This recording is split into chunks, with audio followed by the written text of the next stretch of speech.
bizitza osasungarria bermatzea eta guztiontzako ongizatea sustatzea adin guztietan. Bizimodu osasungarria. Badirudi erreza dela, ezta? Horrela izango alda. Gaur egun, 5 urtetik beherako 6 milioi ume baino gehiago hiltzen dira urtero. Eta garapen bidean dauden eskualdeetako emakume guztien erdiek baino ez dute behar duten osasun laguntza eskuratzerik. Oso larria da. Aurrera egin nahi badugu, osasun estaldura unibertsala lortu beharra dago. Funtsezko sendagaiak zein txertoak eskuragarriak izan behar dira. Emakumeen sexu eta ugalketa arloko osasun zerbitzuak eskuratzeko erabateko eskubidea dutela bermatu beharra dago. Dena dela, hauxe da garrantzitsuena. Ezinbestekoa da umeen heriotza tasari amaiera ematea. Alejandro Eskario horren adibidea da. Hasieran, inkubagailu baten prototipoa diseinatu zuen Madrilen, eta azkenean miten saria jaso zuen horregatik. Bere asmakizunak Afrikan ume goiztiarrak babesteko erabiltzen diren toallak eta ur beroz betetako botilak ordezkatzea dauka helburu. Horren ondorioz, gainera, ohiko inkubagailuaren 6.000 euroko kostua merkatzen da. Berearen kostua 300 eurokoa da eta erraz ekoizten da, eta helmugako herrialdeetan bertan ekoiztea da helburua. Alejandro 25 urte zituen orduan. Edonola ere, badakizu horrelako ekintza handia keinu txikien ondorioz hazten direla?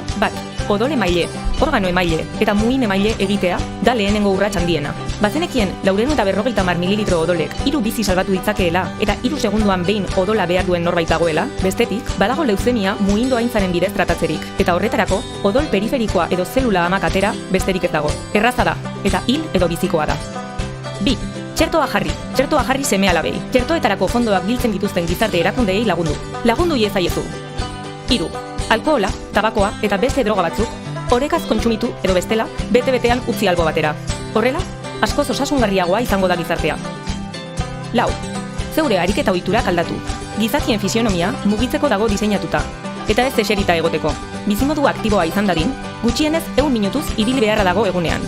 5. Lehen sorospenei buruzko ikastaroa egin eta sustatu lanean, erkidegoan, ikastetxean, larrialdietan nola jokatu behar den jakitea ezin garrantzitsuagoa da. Biziak salbatu daitezke eta.